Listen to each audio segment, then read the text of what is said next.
copil. Cât de 1 plus 1? 3, mami, 3. Cum să fie 3, bă? Păi, uite, Moș Martin, Moș Andrei și Moș Călin. Scoate pe unul.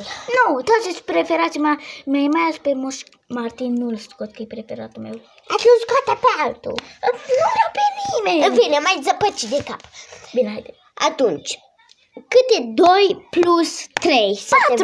4, mami, 4. Cum să fie 4?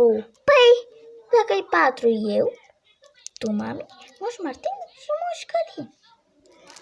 Și mai adaugă unul. Pe cine? Pe tine, de exemplu. Păi eu m-am adăugat pe mine, dar suntem 4, mami.